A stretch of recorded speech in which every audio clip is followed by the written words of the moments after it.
and do not reflect the views of the creators, hosts, or that of Crier Media or their partners. The show may cover sensitive topics and information and discuss triggering issues. Listener discretion is advised.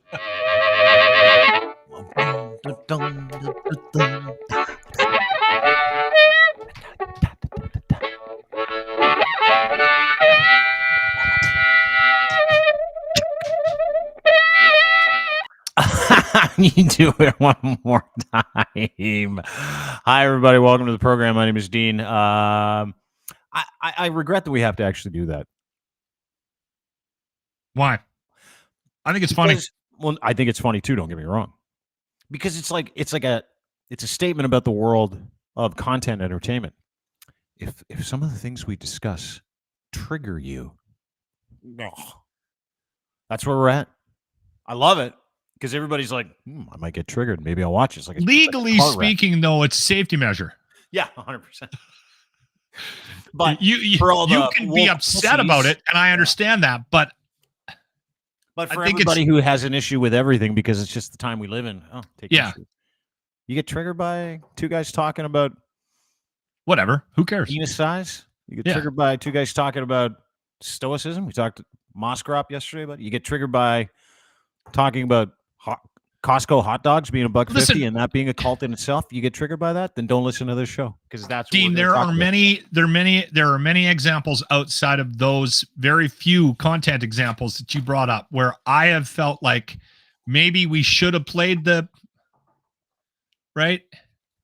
There are times where things happen on this podcast, and I love you, but I have had moments where I was like, I would like to be legally protected, and maybe I should look into insurance, liability insurance. Yeah, when Canada Proud sued us, it was the first thing the lawyer asked you, because you get insurance. I'm like, yep. He's like, really? Does that cover me? Yeah, unfortunately. Okay, yeah, it does, unfortunately. But we're probably going to have to strike out and get some extra insurance. Anyway, nice to see you. How are you? How's your life? I'm good. How you doing? I'm good. Right. We didn't talk a lot about the eclipse this week, which was like first time in 400 we had a full eclipse all the way through southern dipping our toes into it. Yeah, we talked about it, but we haven't talked about how cool it was. Like I didn't watch any. Thought it was. You didn't see it. You didn't go outside when it was going on. You didn't. No desire. It didn't happen here. I know it didn't happen there, but like you didn't have a desire to like comb through pictures. Have you not looked through pictures, videos of the eclipse? Have you not? None of that stuff. Oh no, dude, I saw a little bit on social. I saw a little bit on social media. I posted a video, but I wasn't looking at it. Like it was just. You weren't looking at it, but you were looking at the video. That I was just trying to be. I was just trying to be creative. Yeah. Right. And I was using some of my flexibility that I've gained over the years from yoga. Yes. And I shot my own video of it, but that oddly it ended up on Mexican TV. Hard to believe. And it made its way around the world too. It was one of those like videos that you put out, and then like someone from a news station who doesn't have like certain footage from something kind of goes, hey, this might be it, but they don't watch the footage all the way to the end. So they must have been shocked when Mexico was inundated with complaints from your footage of the eclipse. Yeah. Do you want to show it? Yeah, we'll run it. I mean, I don't have an interpreter, but there you go. This is a clip of a Mexican television station showing a video of the eclipse as it is happening. They're just showing different images from social media. Yeah. And so they've got another visual. This one's here. mine. This is yours. Yeah, this is the one that I put out. And then you see you dunking your balls over top. Serían los municipios donde más se podría apreciar. Y ese último video que mandamos es un video. So my balls made it onto Mexican news. Or as they call them, they're cojones. Did you see how much pixelation they had to use? A lot of pixelation. There was a lot of pixelation. For everybody that didn't see that and isn't watching, listener, if you're listening to this on the Apple, Google, Spotify version of the podcast, you didn't see the video that we played of the eclipse. Now, a lot of people shared their eclipse videos, and certain news stations, some misrepresented what the actual eclipse was, with different versions of the eclipse over the years. But like, to be first out with the eclipse coverage was really important in Mexico. So they went and grabbed a clip off the internet. Now that clip was someone like you, like me, who's like, hey, let's prank the world. And I don't think that was what the attempt was. I think someone was just trying to be funny. Let's prank by putting the their world. nuts instead of the moon in front of the sun, right? And that's what the video was. To your point, is that someone slowly lowering themselves, their testicles into the. It's all about angles over the sun on a screen, so you couldn't. It would obscure the sun. That was an eclipse, but it was instead of the moon, ball sack eclipse. Ball sack, yeah. So I had somebody send that to me and said, were you out in the yard film? Like, someone actually saw that before I saw it and sent it to me because they thought it would be something that I would do. I don't know why anybody would think that, but anyway, so I started sharing it with all my friends saying, hey, check it out. And then it showed up on Mexican TV as an example of some of the footage that people were taking of the eclipse when it happened the other day. Awesome. You got to love the world we live in. Yeah, and it's funny because only in Mexico. It was this incredible event, right? Like, it was this unbelievable. I went and watched it. I was out front of my house and I walked outside and it was downtown Toronto. Downtown Toronto is a pretty big place. And the eclipse kind of went right over Toronto, Southern Ontario. It was really fucking cool. I had a buddy of mine, Hank, went out to Sherbrooke, Quebec, went there, flew there just for the eclipse. And the video is incredible. It's posted on my Twitter feed at It's Dean Blundell. But a friend of mine went down to Austin. Yeah. Apparently that was a really good spot. And they got married. Oh, did they? Planned their wedding eclipse around the eclipse. Well, there are a lot of people that say the eclipse has like superpowers. They call that the blood moon. Remember that? Everybody's like, the most powerful time of the year is when there's a blood moon. This blood moon only happens one every 400 years. And so, to astrologers, it was a big deal. Like, there were conspiracy theorists. We'll get to some of them in just a minute. Astronomers were talking about how this is like. You believe any of that? I don't know, dude. I don't believe that the stars are going to dictate how my day's going to go, like Aquarius, Libra, astrology, that kind of shit. I don't believe in any of that.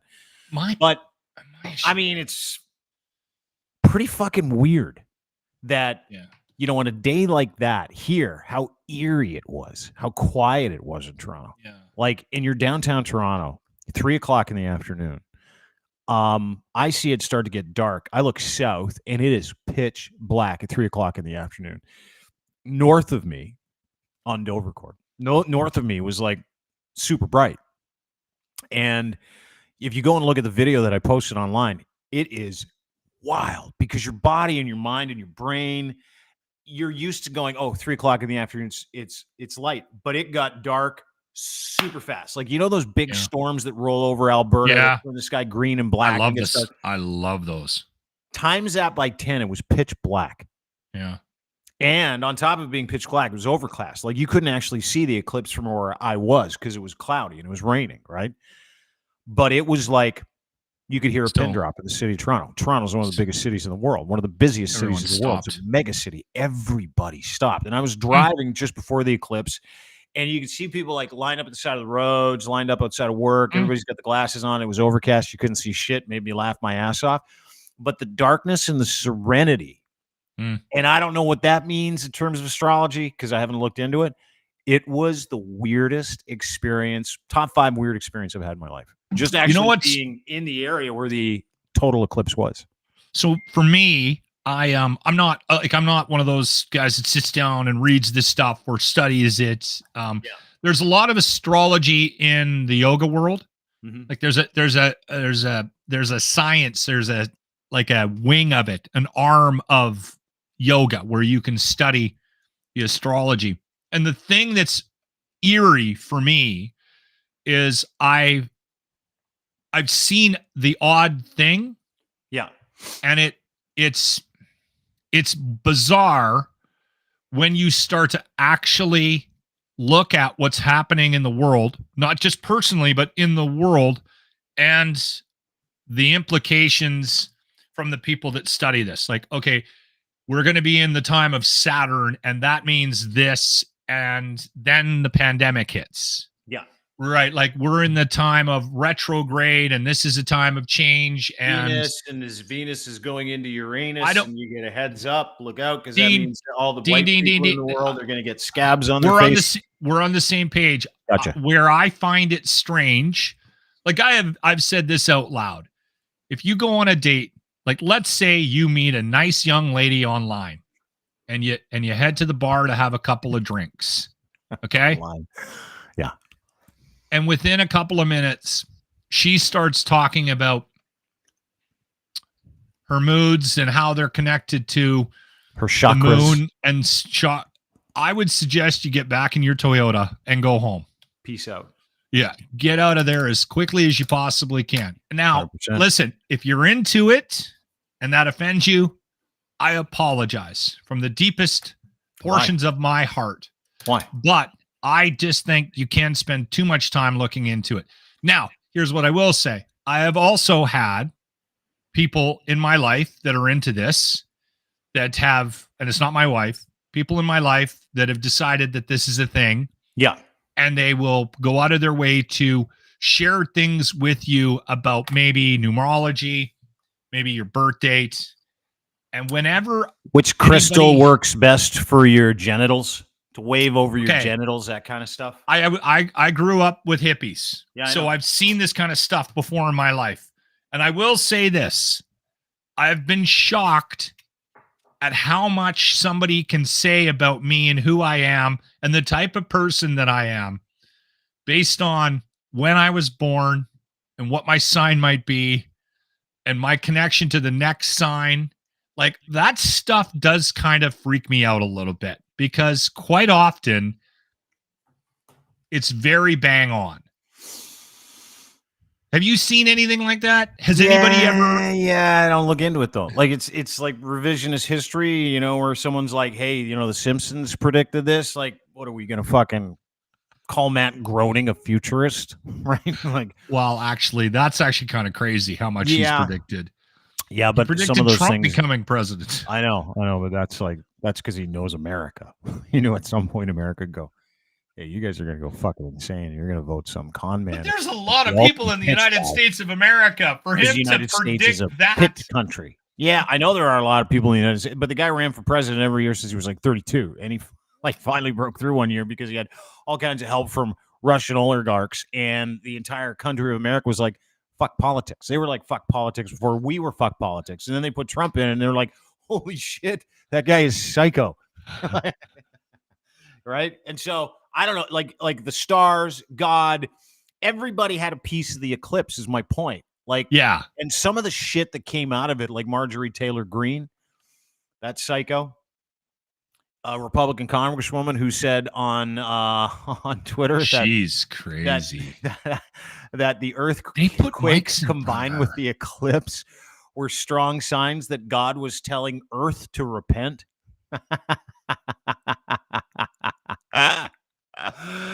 Oh God. And then Alex Jones, he was like, this whole thing is the globalists believe they can plan events, but the globalists are going to find out that the numbers that coincide with the actual eclipse and the times that they're over certain cities mean 666. That was another thing. Mark of the Beast. Loved that one. But my favorite one was like the one where they said they were going to shoot this made me laugh. They were going to shoot like magic pedophile rockets at the sun and like with pedophiles in them to make a sacrifice. What? Make a sacrifice, and they're sacrificing pedophiles on a rocket they shot into the sun yesterday. didn't and realize then there was that it another went pedophile that- rocket that went to the moon. Oh yeah, dude. There was all kinds of shit. Everybody was all over it. Everybody was like, "This is what it means." And you get enough people out there that are like, "I don't know when it is up." They'll latch on to anything. So a lot of people believe that stuff. I thought it was really I funny. think, you know what I think's happening right now is, and again, We're and dumb. there's a lot. Well, I think people desperately are clinging to try to explain stuff. Right? The world is crazy, and there's events and there's stuff out there that's driving us nuts. Mhm. Right? Like even Moskroff yesterday when we had him on, I mean, he hinted at the idea that sometimes, and this is a guy that has a doctorate, like he spent half his life studying and is a wildly intelligent human being. And even he runs into things occasionally where he can't explain it and desperately is looking for something to explain. Right. And then sometimes just has to go on Twitter and talk about his favorite chocolate bar, just unplugged. Right. That's all of us. Yeah. I mean, that's the thing. There's like unfair things we don't understand, things we don't know. Like yesterday, we're in the middle of the podcast and OJ Simpson dies. OJ, remember OJ? Yeah. I'm going to miss him on Twitter. Yeah, me too. He was great. I always loved it when he'd open up his videos where he's like, "Hello, Twitter world. It's your good buddy OJ Simpson." Are we allowed to make fun of this? I mean, he died. I know he's Can you make fun of a dead guy who killed 2 people, got away with murder? I think we can, right? And then laughed in the face of the law from Vegas. Well, he ran around sowing wild oats, golfing after almost decapitating his wife and a waiter. Yeah, I think you could probably joke around a lot about the fact that OJ Simpson died of cancer and no one gives a shit. I don't care. Like that's another part of this conversation. You know, I tweeted yesterday. I'm like, whatever. He's gone. Moskroff tweets that he doesn't think cancer should be allowed to not be convicted. They should let it go. Got to quit cancer. And watched other people kind of dunk on this guy who died of cancer. He had cancer for several months. He died surrounded by his grandchildren, I guess. But he's like the most fucking hated person in the history of fucking celebrities in North America for what he did back in the 90s, where he fucking murdered his wife and a waiter that she was banging. And got away with it because he had way better lawyers. And we're all sitting here laughing because OJ's dead because it makes no difference to us. And everybody's like, have some respect for the dead. Do you have to respect all dead people? I don't think you do. I'm confused by that one because I think it's a fine line, right? There does seem to be this sentiment that once somebody passes on to the afterlife, whatever that looks like for you, that no matter what they did, we're just supposed to, like I've said this out loud numerous times. Why are we still playing Michael Jackson? I think everybody knows what happened there, right? Why is that still going on? Yes, because he's should we be playing Thriller? No, on Halloween. But they basically erased O.J. Simpson from the NFL's history books. They erased him from celebrity status. Like he was not allowed to be in. Like he literally lived like he was a fucking refugee, like a celebrity refugee for the last 25 years of his life, and he was widely mocked everywhere he went. And that's the only thing I respect about O.J. is that he could walk around smiling, having fucking a couple of cocktails at a local bar in Vegas after a game of golf or somewhere in Florida close to his house. And he posts these videos completely unaware that everybody fucking hated his guts. Completely unaware. That takes a special kind of person. Was he? You know what, though? I think we've talked about this. And again, not that we need to go down this road, but again, if you have never met a narcissist, if you've never, I have one in my family. And so I knew about narcissism from a very young age. I remember we had conversations about this individual, my mom and I was a teenager, and she was trying to explain to me what the wiring, and it hit, when it hit home for me, when I got into radio and I worked with a true narcissist. And apparently OJ was. There is people that drop on us that are in our lives. They're walking around. They don't care about anybody but themselves. Mm-hmm. And I don't think it's a disease. I'm not sure if we can go down that path. I don't think there's a pill to fix this.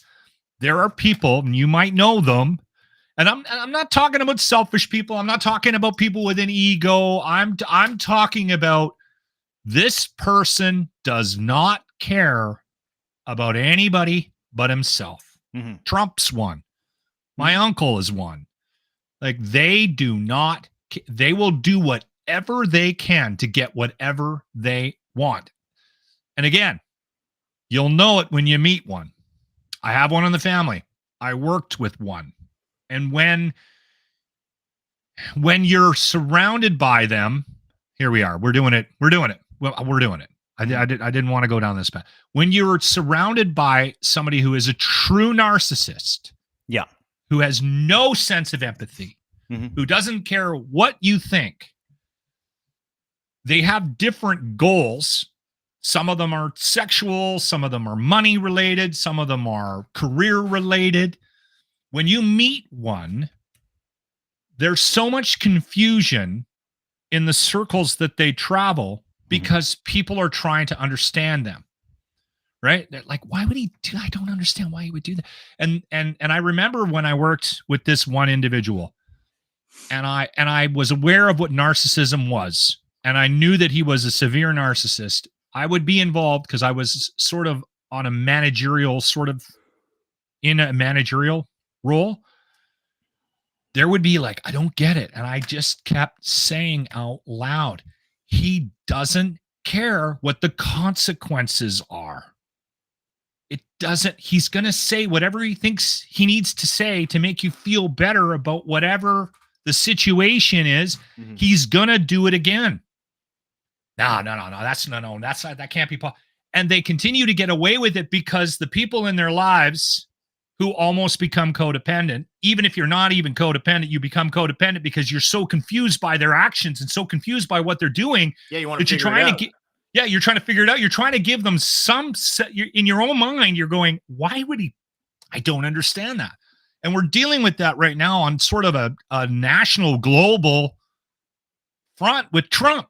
Everyone's like, I don't understand why. Like, it doesn't make any sense. He is a complete and total narcissist. He doesn't care what anybody thinks about him. His number one goal is to just make money, and it's just all about him. And all his relationships fall apart, right? Well, they're not the relationships to a narcissist. OJ was a narcissist, and apparently was a unbelievable narcissist. And there was talk about it for years. Yeah. People said it. Yeah, narcissist. The Kardashian family said it.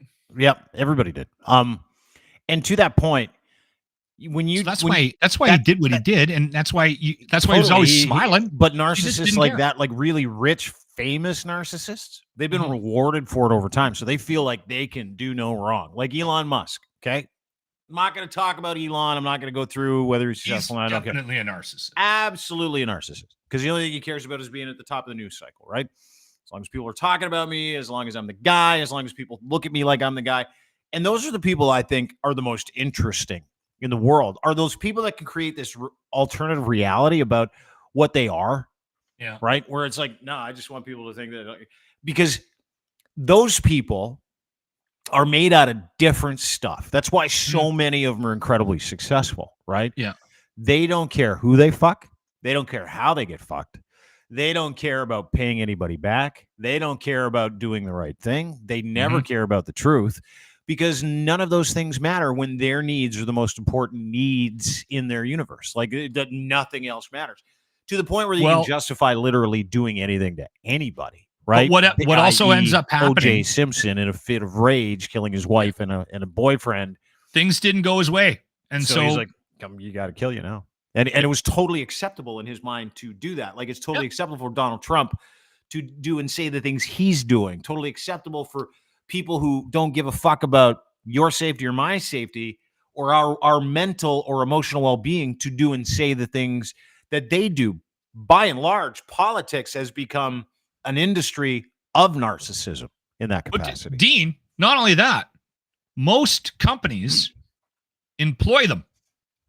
Because because they're so good at lying and getting what they want, they end up and they have no fear, they have no insecurities whatsoever about what it is their number one goal is, whatever they're trying to feed inside them. And again, some of it's sexual, some of it's like hierarchy, some of it's money, right? Whatever it is, whatever that hole is that they're trying to fill constantly, they plow through life, and quite often you'll run into situations. I was recently employed by somebody that ended up with somebody running the company that is very much of this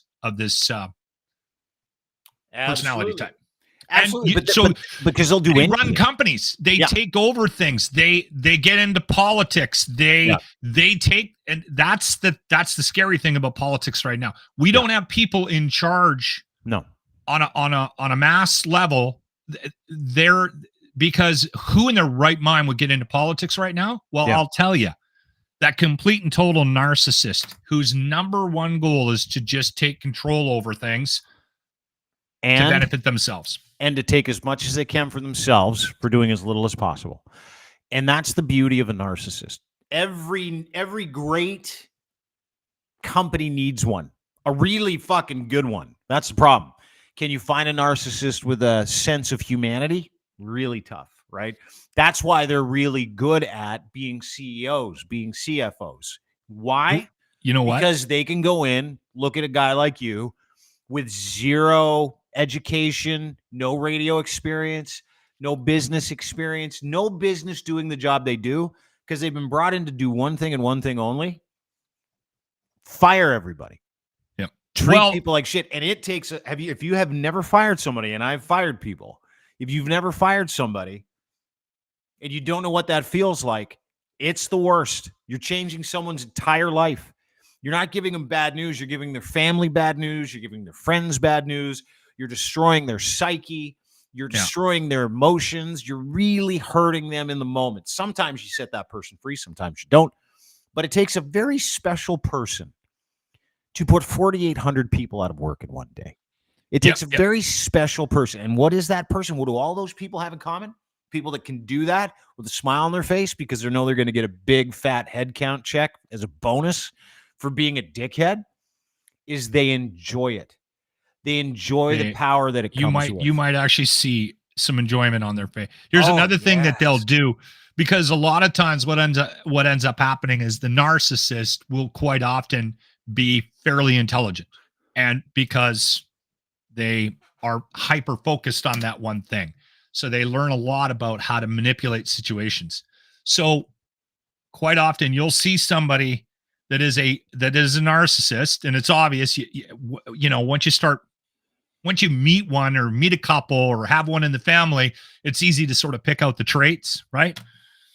But they're very good at finding people that they can take advantage of. And a lot of times what will end up happening is the really good narcissists will find people to tag along with them that represent that empathy, that represent that better side of humanity. So it makes it even more difficult to pinpoint why things are happening the way they're happening in a company, in politics, in a family, because they have convinced a handful of people that have these good attributes, which they need to come along with them, and they've talked those people into their strategy.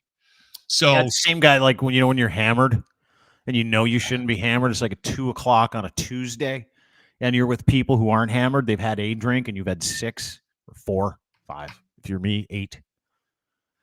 And you're like, you got to stay. You got to stay and be drunk with me. You got to stay. This is a good time. Have a drink. Just stay with me. You know why they do that? That's a narcissist. It's an alcoholic narcissist, but it's narcissist. You know why they do that? It's because it's like they want to know they're corrupting other people, and other people are just as fucked as they are. They need company. Yeah. 100%. It's like, I'm so lonely over here because I'm mentally deficient. So you got to come and hang out with me. It's the same thing. But yeah, we're surrounded by it. No, Jay was one. Maybe one of the great... A lot of people in sports that are able to hyper focus on one thing are very narcissistic in nature. They have that one goal. That's it. Yeah. That's there, and they can just concentrate on it, and they can start at the age of, and it shows up really early. Oh yeah. Like, it's that was it a surprise to anybody that Tiger turned out to be a narcissist? Was it a surprise to anybody? No. Was he was hitting 1,000 golf balls a day by the time he was 5, right? This is the only purpose, is for you to be successful. So he's like, I guess I am. Speaking of which, the Masters this weekend. You gonna watch any of it? Tiger says every part of his body hurt. 48 years old. He's a super long shot, even though he's qualified. He's gonna be partaking in the Masters. worth it. Like, I mean, I'm gonna watch it this weekend. I haven't watched golf since Tiger was a stud, but I love the Masters. I do too, because it's like that weekend. Most vasectomies in the world happen on Masters weekend because guys like to sit up on the couch with a bag of peas on their nuts. I did Yeah, that. so Did you get 100% had a vasectomy in April like 10 years ago. I was like, I'll take one of those, please. This weekend. There So was like 5 of us in the waiting room too, yeah. and I'm looking around going, looks like all these guys play golf. Yeah, but I'm excited for it. And I'll tell you why I'm excited for it is because it's not just about this tradition. I'm a golf fan, love golf. But the Masters is like, it basically says spring and summer here to me. Yeah. Because that's how I grew up. I'm like, the magnolias and Magnolia Lane, the azaleas, and but what it is it's a fucking awesome weekend to wake up, fall asleep, wake up, fall asleep, wake up, fall asleep on the couch for 2 fucking solid days. And it starts on Friday afternoon.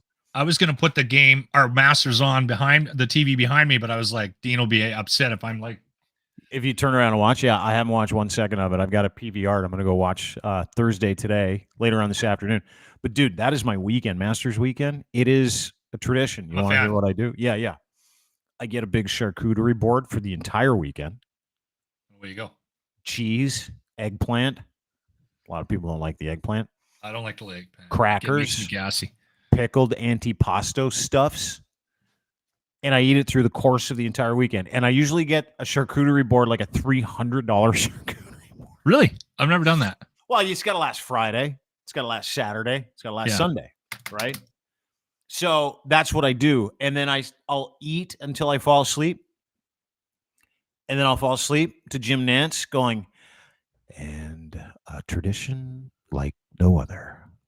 And I'm like, oh, there's Jim Nantz again. I've been listening to that voice since I was 12. This is great. I didn't really get into the golf until I hit 30. I never played golf until I was in my early 30s. It is it is the perfect sleep sport to watch. I don't watch a lot of. I watch. What's the one where they all go crazy? The tournament. The golf tournament. Oh, Waste Management Open. In Waste Phoenix. Management. Yeah. I watch that because it's just a gong show. Mm-hmm. Apparently, they're going to try to put their thumb on it because you got 2 out of hand this year, which is sad. Too much of a party. I like watching that one because you can tell that the golfers are kind of into it as well. Yeah. I watch the Masters and I watch the Ryder Cup. I really like the Ryder Cup. Yeah. Have you watched Full Swing? Yeah, on Netflix. It's amazing. It takes you behind. It's like that Netflix series that they did. They did it with quarterbacks. They do it where they take you behind the scenes of like a professional tour. There's a second season out that just dropped. Yeah. So the first season was, they're a year behind, right? Yeah. And they just dropped the second season maybe like a month ago, and I'm about halfway through it. So there's a lot of the fallout from the players joining Live, but then that marriage again between the PGA and Live. So if you're a golf fan, it's worth it. You might want to put that on maybe after the Masters. Yeah, you should. Well, yeah, it's good. Yeah, I'm excited. I want to watch it. The first season was great. It was like, oh my God, I had no idea Brooks Koepka was that big of an asshole, right? And it does shed a light on some of the personalities. And you get like this entitlement factor around golfers you don't get in any other sport, like that, never get your hands dirty, sort of like you grew up a rich kid, only rich kids play the sport. It comes out in like every single word every one of those PGA Tour players say, where it's like, oh, this guy has no idea what it's like to do a fucking honest day's labor. All he's ever done is fucking work at golf. All he's ever done is I am a fan of Rory, though, more so now after Full Swing. He was pretty realistic. Practicing stoic, by the way, just to let you know. Is he? Okay. Yeah. I did not know that. Yes, he is. Yeah. Ego is the Enemy is his favorite book, Practicing Stoic as well. But to your point, you get that feeling from every single one of those. You want to talk narcissism in sports? Golfers might be the most narcissistic. Like a guy like Phil Mickelson. Phil, apparently, that was one of the things that I had a hard time wrapping my head around.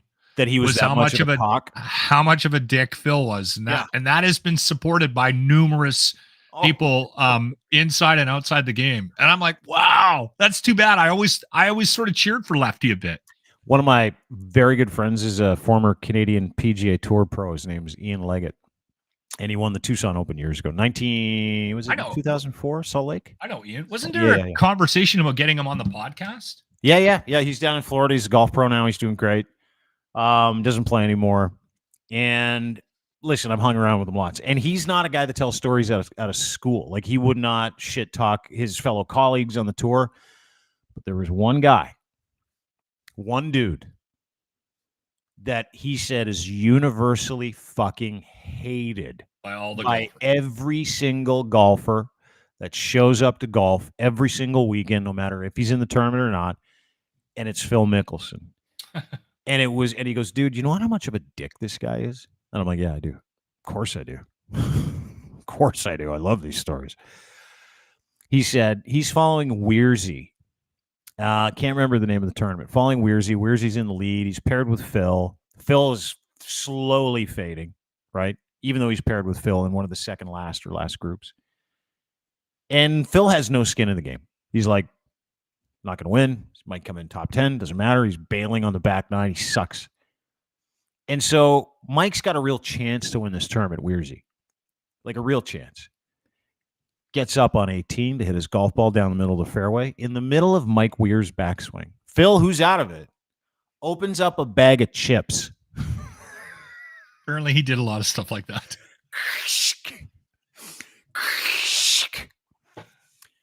And Mike flails his drive into the woods. Can't even look at him. Lego's like 10 feet behind him on the tee box. And he looks at Phil and he goes, what the fuck are you doing? And Phil just gave him the finger and started walking down the fairway. I love stories like that. Like, go fuck yourself. Conversely, the person everybody wants to hate, Tiger Woods, Ian Leggett will tell everybody who ever talks to him. And I love Ian. Ian's salt of the earth, nicest guy you'll ever meet. Absolutely no bones, not a liar. He does not misrepresent people. He said Tiger Woods might be the best Loves guy waffles. on tour. The best guy on tour. Loves waffles. Loves the players. Gives all the players anything they want, any merch, anytime they want, signed. What can I get you? What do you need? Lego walks up to him and he goes, dude, I've got this Ronald McDonald House charity tournament. I would love for you to come. He goes, Lego, I can't. I just can't. You know I can't. But tell me what you need. And he's like, anything you can send. Sends up a boatload of stuff to give to the kids. That's all good. Autographed. And he's like, he's the most respectful golfer you'll ever play with. But he said Phil is the biggest asshole on tour. Close second is Bryson DeChambeau. Shocker. Everybody knows it. Third, Brooks Koepka. And then they do the Charles Howell the thirds and all the guys with the fucking colonial names and stuff like that. Yeah. Again, you have to focus that much time and attention on one thing. You have to be a little bit crazy. I remember when my daughter got into dance, like we did what everybody does, parents, right? You throw your kid into the Girl Guides or Brownies or whatever, and then you get them to skate and soccer and then we put them in dance classes. She became obsessed with it. And that's all she wanted to do. Ended up at 11 years of age, the Royal Winnipeg Ballet was doing an audition, and her ballet teacher approached us in this class. And at this time, my daughter was dancing with kids that were 2 or 3 years older than her. And the ballet teacher pulled us aside at the Danceco dance studio here in St. Albert, Alberta. And she said, your daughter's really good at dance, eh? And we're like, yeah, she's great, isn't she? And she was like, no. Your daughter is exceptional. And so I want her to try out for the Royal Winnipeg Ballet. They're in town this weekend. So we said, okay, no problem. They accepted her right away. Not only that, they gave her this Alberta scholarship. So out of all the kids they saw, they gave her the top prize, kind of like the platinum ticket. Did she turn into a narcissist douchebag like Phil Mickelson? Is that where you're going with this? I'm getting there. Okay. So anyway, we didn't send her that year. It's a long story. We sent her the next year. She was 13 years of age, spent 9 years at the Royal Winnipeg Ballet. And it is a very difficult sport. It eats its young. There was literally 100 girls that went through that program that did not continue on with it. My daughter went on to dance in Europe for a couple of years. Her knee, too much pain, came back to Canada. She's now teaching at a very nice school in Vancouver. Anyway, the point of it is we talk to so many parents about, your kids' wirings, and a lot of kids didn't make it. They didn't get through the stress and the mental anguish of ballet. My daughter coasted through that. So she got 2 gifts, one from my wife, which is her side of the family, unbelievable athletes, dad, brother, the whole family, amazing athletes. My wife has a perfect golf swing. I look like I got a head injury when I do any sport. I'm insane. She got that gene from me, and we gave her the gift of ballet. Yeah. She got crazy from dad and was able to focus and go through, no problems, when all the other girls are eating disorders. Riley was just no problem, got through it. And she had athletic ability. You have to be nuts to do a lot of these sports. You have to be crazy. Yeah, but you got to be focused. And a lot of those people that put their listen, ballet is not a hockey's cheap no thing different. To put your kids in. Hockey's not a cheap. It was thing $25,000 a year. Yeah, golf, what it costs. Not a cheap thing to put your kids in. Soccer, totally cheap to put your kids in. Doesn't cost a dime. So you look at soccer players, by and large, right? Specifically soccer players. The least most entitled, the least amount of stress you see around any sport, got to be soccer players, right? They are. I mean, sure, baseball, you stuff like that's another one. Baseball, full that's entitlement, same thing. But you see guys that are able to play with a stick and a ball in the Dominican and Cuba, and they come up and they're most of them are really grateful, right? They've had to work hard at it. It required something. It didn't require money to get that kid to be outstanding at it. Right? Yeah. So a lot of rich parents that will put their, and do you see it in hockey all the time, specifically with Canada hockey, that to play AAA hockey in this country, let's just go through it. My son played AAA hockey for a couple of years. He's now 24, hasn't played since he was 13, 14. 25, 30 grand a year for AAA hockey for one player, right? And then you've got skates on top of that, like going to skates that you have to pay for. And then you got dry land training, and then you've got goalie training, and then you've got strength training, and then you've got power skating. And there are some parents that are so wealthy that only want this thing for their kid. They put their kid in this thing, and very few of those kids actually want to do that thing, right? Very few. And some that want to do that thing that come from backgrounds where they don't have money know how important it is to do that thing, and they'll be able to soldier through it, right? Or you come from good parents like you'll be able to soldier through it. You guys didn't have to really pay for that, right? Because she was very gifted at it. She could do it. But there are a lot of parents out there that have all kinds of money to be able to force their children into these things. And these kids grow up with this idea well, what? Of course I can just go to of course I'm going to get all that equipment. Of course that I'm really good at this. They don't know anything else. And so anytime they fail, right? Anytime something bad happens to that kid, who indelibly probably becomes a narcissist at some point because their parents said it was all about them, so they thought it was all about them, and they grew up thinking it was all about them. They have no way of dealing with failure.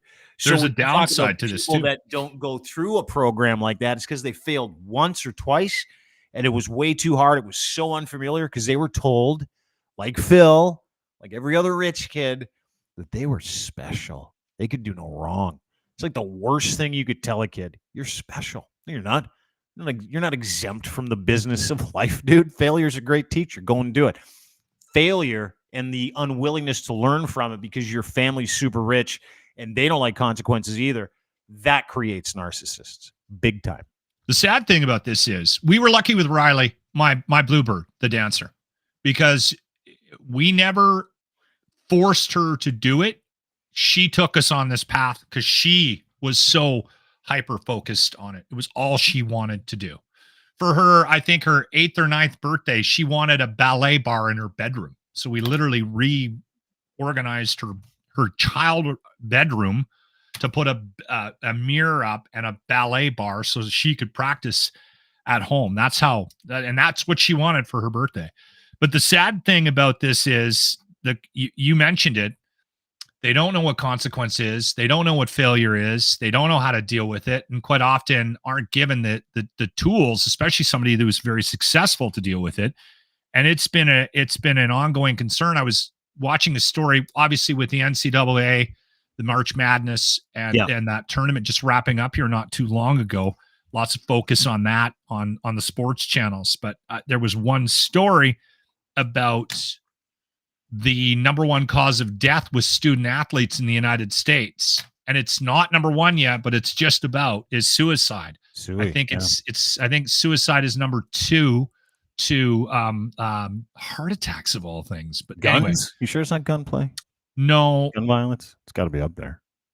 Anyway, maybe I'm wrong. Maybe it is gun, but suicide is the second highest cause of death for student athletes in the United States at the NCAA level. Interesting. If you get a chance, I don't know when it's going to be. I'll check with Adam Scorgi, but we had him on about a month ago. We were chatting about the new doc that he did about Phil Heath called Breaking Olympia. And Phil Heath is a bodybuilder. Yeah. World famous. Yeah. 7 titles in a row, and then went for 8th. And that's what the story's around. During COVID, went for 8th after an injury too. It's really cool doc. And Scorgi and his team, they co-produced it with Rock's production team. $7. Dwayne Johnson? Oh, really? Yeah. I didn't know. Yeah. So that was big news for Scorgi. He had a massive partner with that. And I think they're working on another project with the Rocks, with Dwayne Johnson's production company as well. But anyway, in that story, I didn't know about this. I knew Phil Heath's name from bodybuilding. I did not know that he was he won the national title as a basketball player when he was a kid.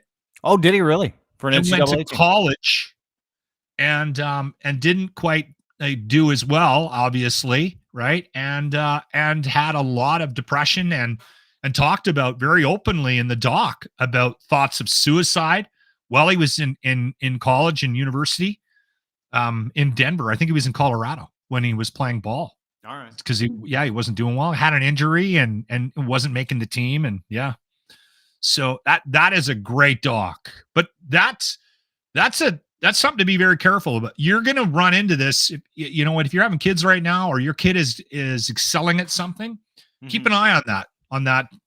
There's got to be a little bit of balance. It's tough. Like, we had a ton of conversations when Riley was growing up, right? Because when she couldn't dance, we were dealing with the anxiety and the depression, right? Around that. Like, she got injured when she blew her knee out and had to go for surgery when she was, I think, 15. And man, she crashed on us, right? And then we were really worried. So as parents, there's a fine line between that support and then also keeping an eye on, you want them to be normal, right? One of the great advice that I got years ago, and it's because my oldest guy struggled, and it was, save everybody the details, but it's a parent has to decide if they want to prevent their children from failure or encourage it.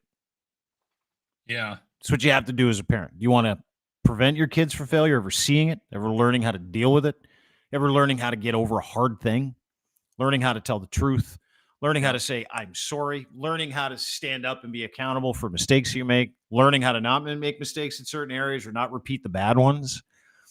And as parents, what we've done for a long time, and this is the biggest problem that we have today with parents, is the parents are so concerned with themselves, they're not interested in teaching their kids to embrace failure. As a teacher, they're teaching their kids to avoid it, stay away from it. So in everybody's life, you're going to have, and then, man, this is the problem that I see, and we're going there. I'm going to go there. This is the problem that I see with people that go to protests every weekend. It's a problem that I see with people who tweet about how miserable they are and how what's going to happen in everybody else's life if this happens, and if that guy does this, and if this guy gets in, and if you vote for that. And we see it all day long. These are people who are afraid because they've never had to deal with anything like this before. So they don't have any perspective as to, oh, this is just something that happens in life. Sometimes things go well, sometimes you don't. Sometimes your guy wins the election, sometimes he doesn't. Sometimes you get fired, sometimes you get hired. Sometimes you do well, sometimes you don't do well. Sometimes you have a great day, sometimes you have a bad day.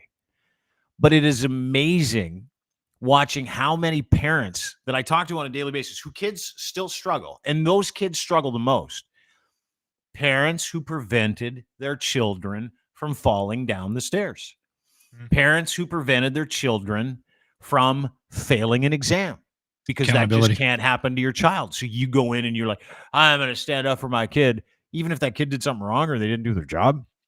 It's the worst thing you could do for your child. And we are fucking literally eating those results right now as a society. Yep. You know, the people that show up to any protest, right?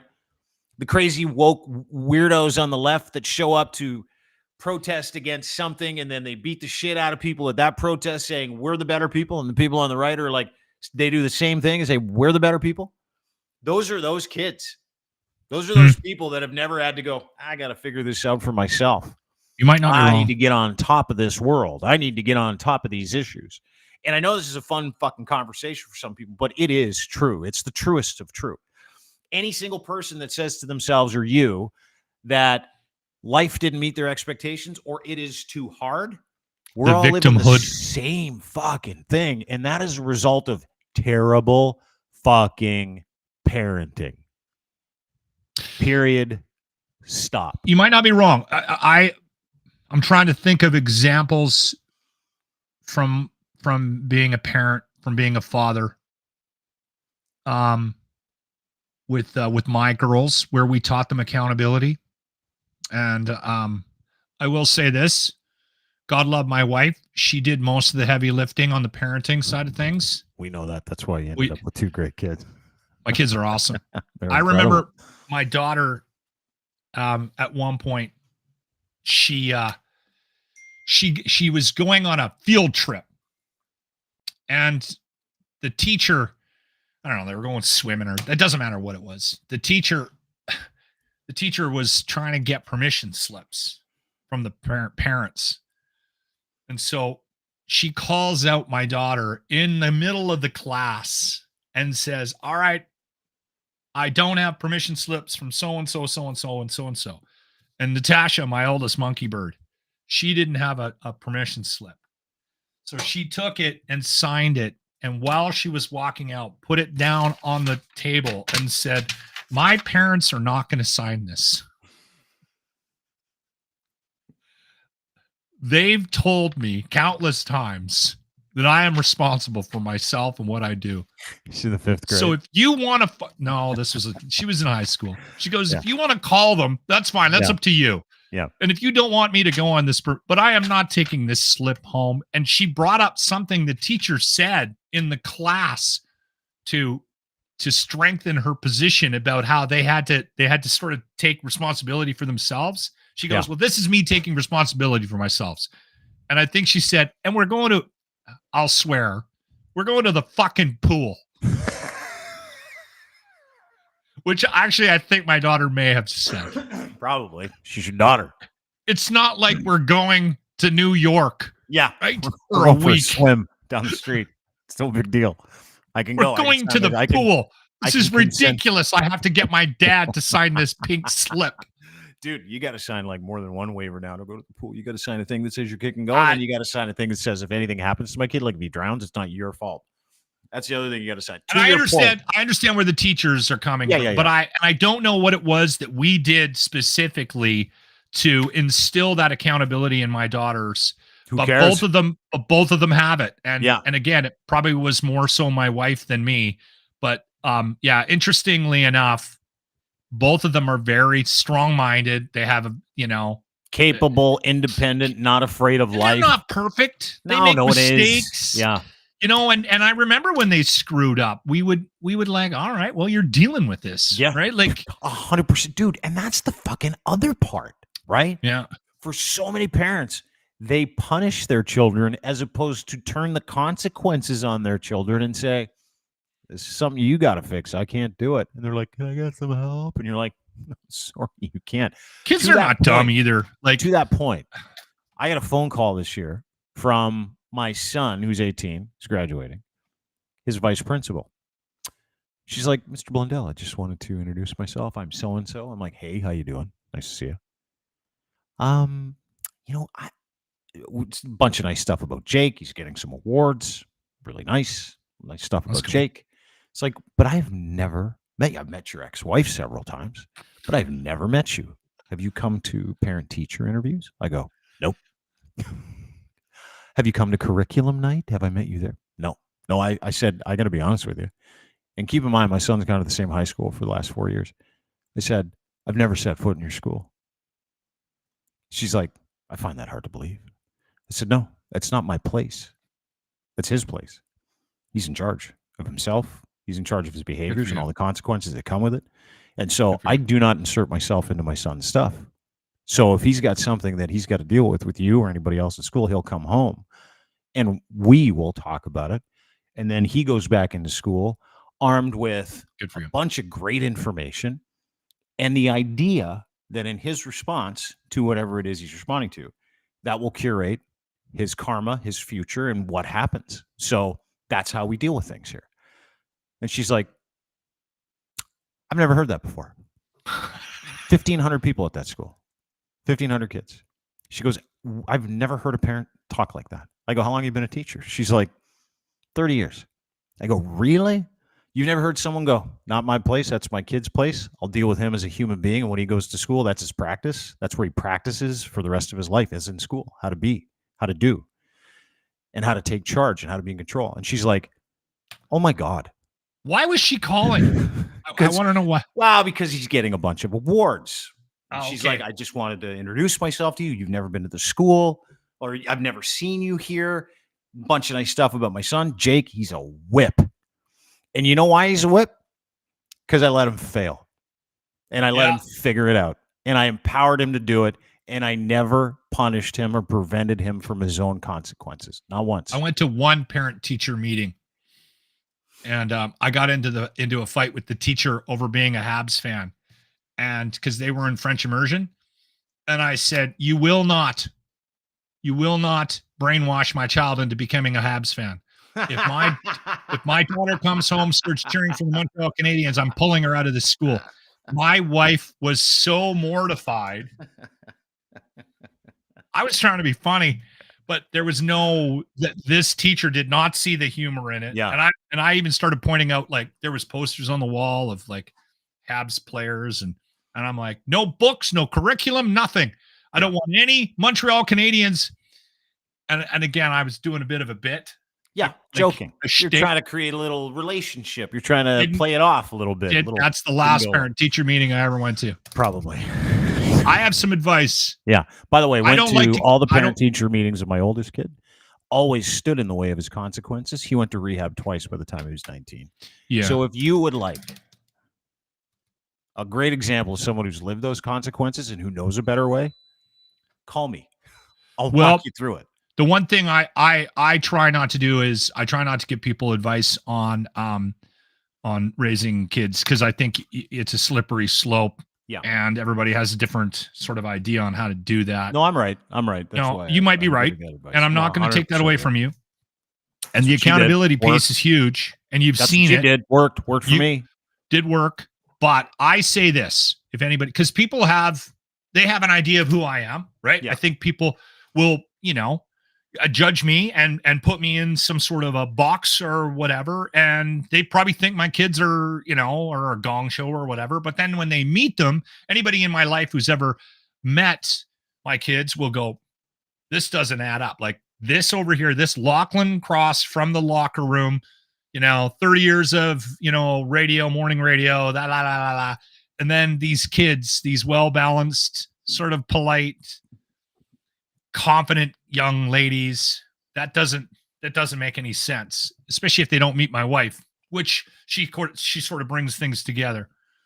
But I've always said, if anybody is curious for advice from me about parenting, I've said this: your kids have to know that you love them. That's the only rule, because you're gonna You're gonna make mistakes. You're gonna fuck up. You're gonna do things you shouldn't have done. That's the only rule I think. It's the only parenting rule I would ever give anybody. Just make sure they know that you love them. That's it. Always wear a condom. That's not a bad idea. Yeah. The other actually, that's wrong. I've given this advice too. If you've got daughters, keep them busy. It keeps penises out of them. Kids that are running around the neighborhood, at like 2:00 in the morning, keeps penises out of them. Keep them busy. Like we had our kids doing something 6-7 days a week. All right. Yeah. Thank you for that. Arden Roof System bringing you the Locker Room Retro replay of the day. This is a quick one. And again, this one speaks for itself. The Loc Retro replay. You know what? I love a little R&B. You know what I mean? Me too. Yeah. Did you ever hear the story about how Stevie Wonder met his wife? No. It was a blind date.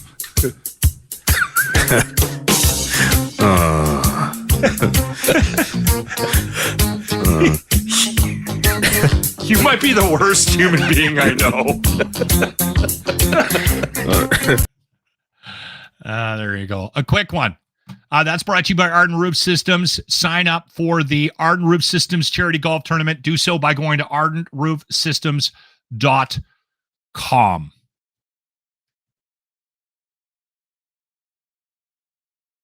Dean, we're losing you again. I think your computer's dying.